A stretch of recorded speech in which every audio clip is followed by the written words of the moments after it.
Most people look in the mirror and see a list of things to fix. They see acne, a flat stomach they wish was curvier, or skin that doesn't match the filtered photos on social media. They waste years wanting to look like other people, completely forgetting that those people are just busy trying to be themselves too. Maya was 22, ambitious, and quietly breaking inside. Every morning, she woke up in her parents' modest house, looked around her small, simple room, and felt a suffocating sense of failure. On social media, life looked so easy for everyone else.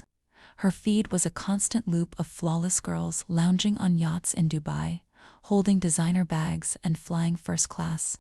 They looked so happy, so loved, and so perfect. Maya looked at her own acne, her empty bank account, and her ordinary life, and she wept. She started to hate her reality. She felt like a shadow trapped in a world meant for masterpieces. She wanted out. She wanted to prove to the world and to herself that she was worthy of a beautiful life. Then, the message arrived. It came from a polished agency account with thousands of followers, filled with photos of pristine beaches and high-end villas. The text read, "We love your unique look, beautiful. We are hosting an exclusive promotional event for elite clients next month. First-class flights, luxury stay, luxury shopping, and a massive cash payout. Are you ready to live the life you deserve?" Maya sat on her bed, her heart hammering against her ribs. It felt like God had finally looked down and answered her deepest prayers. It felt like validation. She ignored the vague details about what the promotional work actually involved. She ignored the tiny, nagging voice of caution in her soul. She just wanted to escape the feeling of being nobody. With bags full of hope, she hugged her mother goodbye, promising she'd be back soon with enough money to help the family. The arrival was a fairy tale. A sleek luxury car picked her up from the airport, and she was driven through heavy, gilded gates into an opulent villa overlooking the sea. The air smelled of expensive perfume and ocean breeze. But the moment those heavy iron gates clicked shut behind her, the warmth vanished from the air.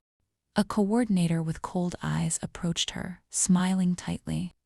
"For hotel registration safety, we need to secure your passport," she said. Maya handed it over, trusting the process.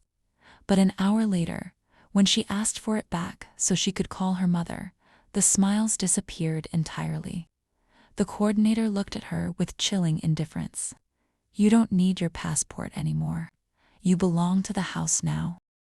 That night, the glittering illusion shattered into a horrific, waking nightmare. There were no cameras. There were no fashion runways. There were no promotional brands.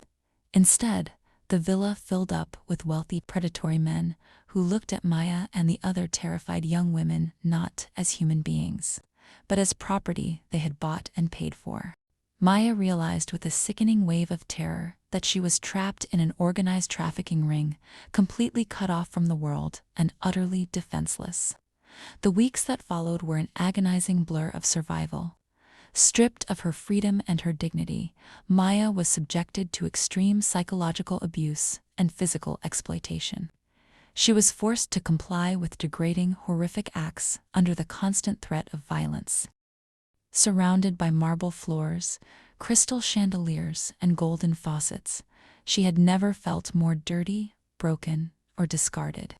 She would sit on the cold floor of a luxury bathroom at night.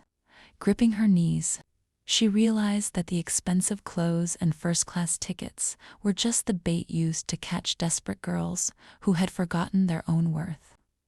She had traded her beautiful soul for a gilded cage. Just as hope was completely fading, the world broke through the darkness. Following a dangerous, months-long undercover investigation by a dedicated human rights task force, local authorities raided the compound.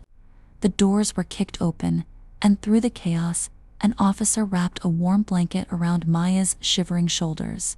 "You're safe now," he whispered. "We're taking you home." The flight back was silent. When Maya finally walked through the front door of her parents' home, she fell to her knees and sobbed.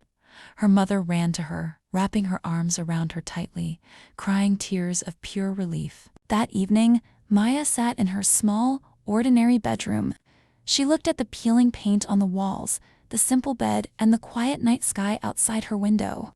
For the first time in her life, she didn't see lack. She saw sanctuary. She saw love. She saw a peace that no amount of dirty luxury money could ever buy. She looked in the mirror, tears rolling down her face, and realized that she had always been a masterpiece, not because of where she traveled or what she wore, but because her life, her dignity, and her soul were completely irreplaceable.